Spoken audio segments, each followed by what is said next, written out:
शुरू से ही नकार दिया, उसके ऊपर कोई भरोसा नहीं है। ये पेड एजेंसीज है जिन्होंने एग्जिट पोल किया हुआ है, रिपोर्ट सर्वे किया हुआ है, और ये तो उस तरीके का है, इसमें आप मुझे पत्रकार मित्र, जब से ये एग्जिट पोल का मजाक उड़ाया गया है, जमहूरियत का मजाक उड़ाया गया है, ये एग्जिट पोल जो है ये उस तरीके की पेड एजेंसीज हैं जिस तरीके से अगर आप डल लेक की सैर करना चाहते हैं तो शिकारे वाले को, स्टीमर को और हाउस बोट वाले को पैसे दीजिए, वो आपको सैर करवा देगा। इसी तरीके से पेड एजेंसीज को सरकार ने पैसा दिया और उन्होंने इन पॉलिटिकल पार्टीज़ के नंबर बता करके बता दिए। लेकिन आपको ये बताएं, हम कल सरकार बनाने जा रहे हैं, देश को एक नया प्रधानमंत्री, एक नॉन बीजेपी सरकार और जम्मू कश्मीर को एक नया मुख्यमंत्री मिलने जा रहा है। और जिस तरह से राहुल गांधी का ये कहना है कि ये जो एग्जिट पोल है ये मोदी का एग्जिट पोल है, हमारे हम इसको नकारते हैं। देखिए, जब हमारे अलायंस के मेजर लार्जेस्ट पार्टी ने ये कह दिया, खड़गे साहब ने, राहुल गांधी जी ने, तो उसके ऊपर शक क्यों है आप लोगों को?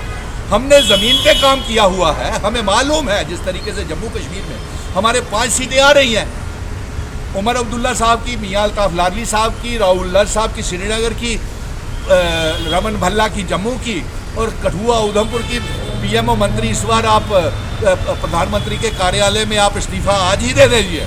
तो ये हम जीत रहे हैं, हमें पता है, हमने जिम्मेवारी के साथ, रिस्पॉन्सिबिलिटी के साथ अपनी जिम्मेवारी को निभाया है। और अपनी जो मुश्किलें हैं जम्मू कश्मीर के लोगों ने भारी टर्नओवर इसलिए किया है कि वो नाराज थे, भारी टर्नओवर वोटों का इसलिए हुआ है कि वो नाराज थे, उन्होंने 5 अगस्त 2019 के फैसले को नकारा है। साहब इसमें क्या कहेंगे, जिस तरह से चुनाव आयोग ने कह दिया कि जम्मू कश्मीर में असेंबली के चुनाव कराएंगे, और सुनने में ये भी आ रहा है, सुनकर ये भी कह रहे हैं सोर्सेज कि आप भी इलेक्शन में पार्टिसिपेट करेंगे। अरे यार, पत्रकार मित्र मुझसे कल से पीछे पड़े हुए हैं, आप मुझे बताइए कि क्या सुनील डिम्पल को कोई बैन लगा हुआ है कि वो पार्लियामेंट के चुनाव नहीं लड़ सकता, या आने वाले असेंबली के चुनाव नहीं लड़ सकता? क्या सुनील डिम्पल के ऊपर कोई प्रतिबंध या बैन लगा हुआ है? अगर सुनील डिम्पल तमाम जम्मू कश्मीर के लोगों को, तमाम जम्मू कश्मीर की पार्टीज को इकट्ठा करके उनके पार्लियामेंट के में उनको जिता सकता है, और कश्मीर के लोगों का, चिनाब वैली, पीर पंजाल, हिंदू, मुस्लिम, सिख, ईसाई, गुज्जर, बकरवाल, चिनाब वैली पहाड़ियों को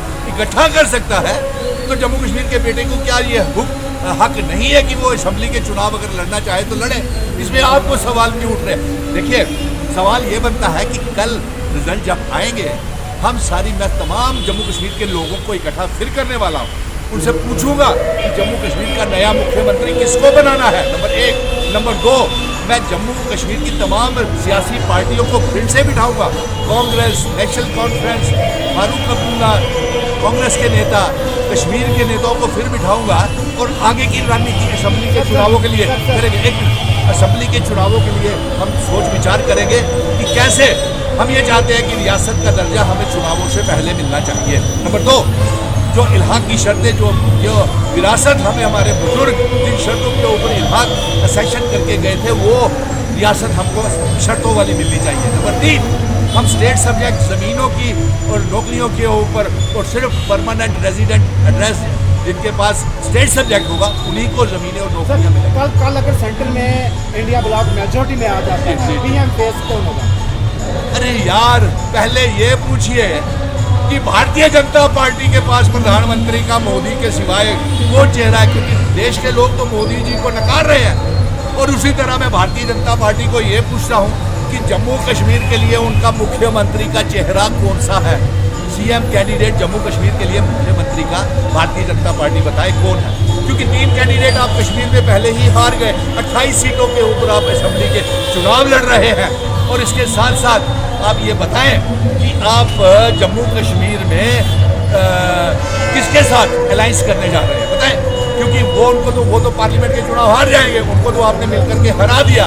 तो सवाल ये बनते हैं, हाँ, 4 जून के बाद मैं लोगों को बिठाऊंगा, तमाम पॉलिटिकल पार्टीज को, रियासत कैसे लाई जाए, चुनावों में कौन सी पार्टी का मुख्यमंत्री, किसका मुख्यमंत्री, वो हम बनाएंगे, वो सोच विचार करके लोगों से पूछ करके बनाया जाएगा।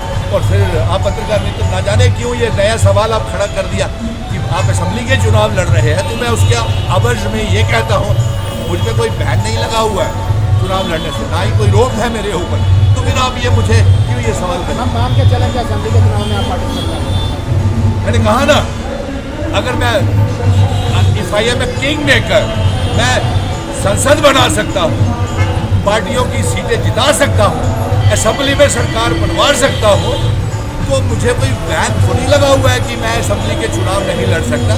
देखेंगे, आवाम से पूछेंगे किसको मुख्यमंत्री बनाना है, किसको कैबिना मंत्री बनाना है, किसकी सरकार बनानी है। सोच आपसे भी पूछेंगे, पत्रकारों से भी पूछेंगे। धन्यवाद, बहुत बहुत